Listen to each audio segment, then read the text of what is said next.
uga diraya golaha odayaasha dhaqanka koonfur galbeed Soomaaliya oo runtii ah golo u taagan jiritaanka maslaxadda nabadda reer koonfur galbeed. waxaan leeyahay sida aad horay u wadeen u sii adkeeya in aad ka shaqaysaan nabadeynta.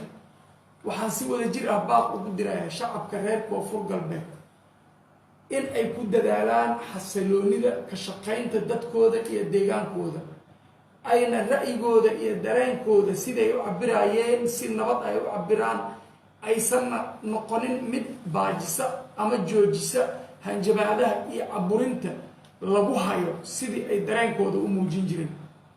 waxaan halkan uga caddaynayaa dhammaan dadka Soomaaliyeed, dadka maaragtay mas-uuliyiinta Soomaalida, in aan iska casilay xilkii wasiirnimo ee aan u hayay dowladda Soomaaliya. waxaan rabaa inaan marka ugu horeeyo aan rabaa inaan u mahadceliyo madaxda qaranka Soomaaliya oo ugu horeeyo ra'iisul wasaare Xasan Cali Khayre. muddadii koobneed aan isla shaqaynaynay iyo sidii wanaagsanayd aan iskula shaqaynay aad iyo aad ayaan maaragtay uga mahadcelinayaa. waxaan rabaa inaan halkan idinkugu caddeeyo sababaha keentay in aan iska casilo xilka wasiirnimo.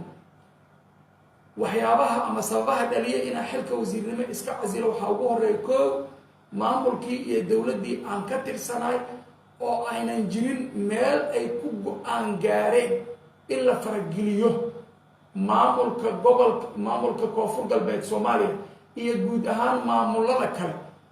annaga aan ka tirsannahay dowladdaas meel lagu go-aansaday ma ay jirin in la farageliyo, lana carburiyo, lana afduubo doorashooyinkeeda. labo, ma aysan jirin meel maamulkaas uu kaga go-aan gaaray in doorashooyinka laga reebo muwaadin Mukhtaar Roobow Cali, weliba lasoo xiro lana soo afduubo.